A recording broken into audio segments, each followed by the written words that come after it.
Hello ವಿದ್ಯಾರ್ಥಿಗಳೇ, ಈ ಒಂದು ವಿಡಿಯೋದಲ್ಲಿ ನಾವು ನಿಮ್ಮ ಬಿಕಾಂ ಸೆಕೆಂಡ್ ಸೆಮಿಸ್ಟರ್ನಲ್ಲಿ ಬರುವಂತಹ ಕನ್ನಡ ವಿಷಯದಲ್ಲಿ ಕೇಳುವಂತಹ ಎರಡು ಲೇಖನಗಳ ಮೇಲೆ ಕೇಳುವಂತಹ 2 ಅಂಕದ ಪ್ರಶ್ನೆಗಳನ್ನ ಚರ್ಚಿಸೋಣ. ಮೊದಲನೇ ಲೇಖನ ಬಹುರಾಷ್ಟ್ರೀಯ ಕಂಪನಿಗಳು ಮತ್ತು ಸಾಮಾಜಿಕ ನ್ಯಾಯ. ಇದರ ಮೇಲೆ ಕೇಳುವಂತಹ 2 ಅಂಕದ ಪ್ರಶ್ನೆಗಳು. ಮೊದಲನೇ ಪ್ರಶ್ನೆ, ಬಹುರಾಷ್ಟ್ರೀಯ ಕಂಪನಿಗಳು ಮತ್ತು ಸಾಮಾಜಿಕ ನ್ಯಾಯ ಲೇಖನ ಬರೆದವರು ಯಾರು? ಅವರು ಯಾವ ಜಿಲ್ಲೆಯವರು? ಬಹುರಾಷ್ಟ್ರೀಯ ಕಂಪನಿಗಳು ಮತ್ತು ಸಾಮಾಜಿಕ ನ್ಯಾಯ ಲೇಖನ ಬರೆದವರು ಟಿ.ಆರ್. ಚಂದ್ರಶೇಖರ್. ಇವರು ಮೈಸೂರು ಜಿಲ್ಲೆಯವರು. ಟಿ.ಆರ್. ಚಂದ್ರಶೇಖರ್ ಅವರ ಜನನ ಮತ್ತು ಜನ್ಮಸ್ಥಳವನ್ನು ತಿಳಿಸಿ. ಟಿ.ಆರ್. ಚಂದ್ರಶೇಖರ್ ಅವರು ಮೈಸೂರು ಜಿಲ್ಲೆಯಲ್ಲಿ 7 ಏಪ್ರಿಲ್ 1951ರಂದು ಜನಿಸಿದರು. ಟಿ.ಆರ್. ಚಂದ್ರಶೇಖರ್ ಅವರ ಶಿಕ್ಷಣ ಕುರಿತು ವಿವರಿಸಿ.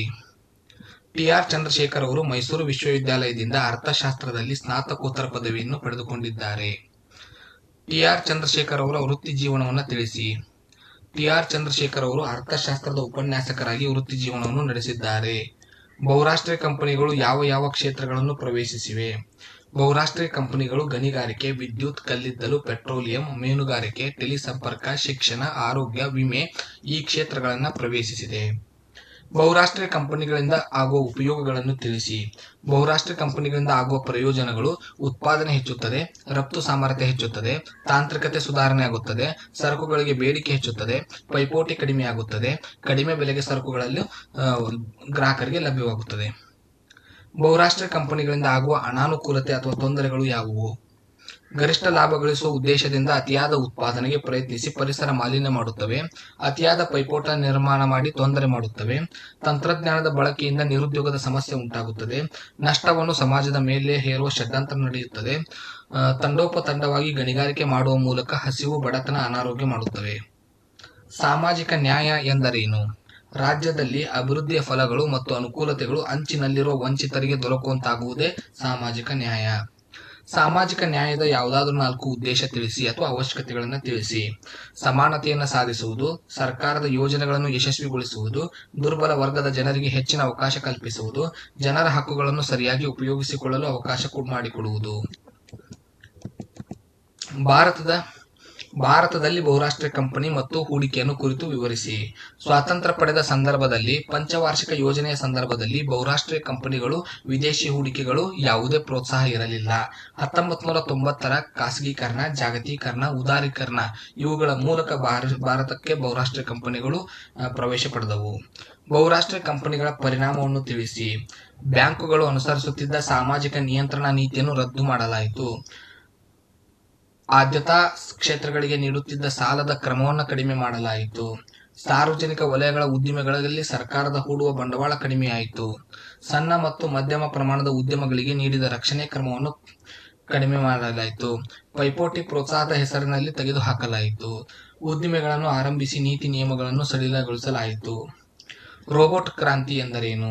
ಉತ್ಪಾದನೆಯಲ್ಲಿ ಶ್ರಮದ ಆಧಾರಿತದ ಕೆಲಸದ ಬದಲಾಗಿ ಗುಣಮಟ್ಟದ ವೇಗವಾದ ಕೆಲಸ ಮಾಡುವುದಕ್ಕೋಸ್ಕರ ತಾಂತ್ರಿಕವಾಗಿ ಯಂತ್ರಗಳನ್ನು ಅಳವಡಿಸಿಕೊಳ್ಳುವುದನ್ನು ರೋಬೋಟ್ ಕ್ರಾಂತಿ ಎನ್ನುವರು. ರೋಬೋಟ್ ಕ್ರಾಂತಿಯ 2 ಪರಿಣಾಮ ತಿಳಿಸಿ. ಉತ್ಪಾದನೆಯು ಅಧಿಕ ಪ್ರಮಾಣವಾಗುತ್ತದೆ, ಉತ್ಪಾದನಾ ವೆಚ್ಚ ಕಡಿಮೆಯಾಗುತ್ತದೆ. ದಲಿತ ಮಹಿಳೆಯರ ಪ್ರಶ್ನೆಗಳು ಮತ್ತು ಸಾಂಸ್ಕೃತಿಕ ಆಯಾಮ. ಇದು 2ನೇ ಲೇಖನ. ಇದರ ಮೇಲೆ ಕೇಳುವಂತಹ 2 ಅಂಕದ ಪ್ರಶ್ನೆಗಳು.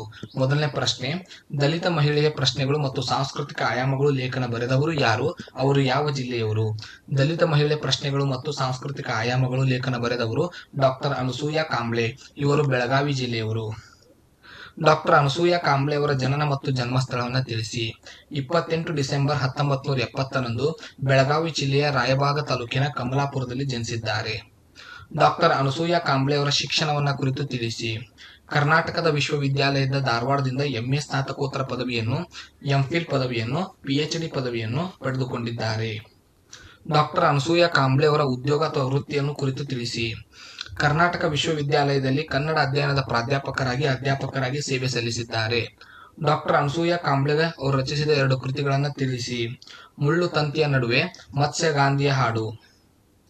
ಡಾಕ್ಟರ್ ಅನಸೂಯ ಕಾಂಬ್ಳೆ ಅವರ 2 ಪ್ರಶಸ್ತಿಗಳನ್ನು ಹೆಸರಿಸಿರಿ. ಕರ್ನಾಟಕ ಸಾಹಿತ್ಯ ಅಕಾಡೆಮಿ ಪ್ರಶಸ್ತಿ, ಡಾಕ್ಟರ್ ಅಂಬೇಡ್ಕರ್ ಯುವ ದಲಿತ ಪ್ರಶಸ್ತಿ. ದಲಿತರನ್ನು, ಮಹಿಳೆಯರನ್ನು ಹೇಗೆ ಶೋಷಿಸಲಾಗುತ್ತದೆ?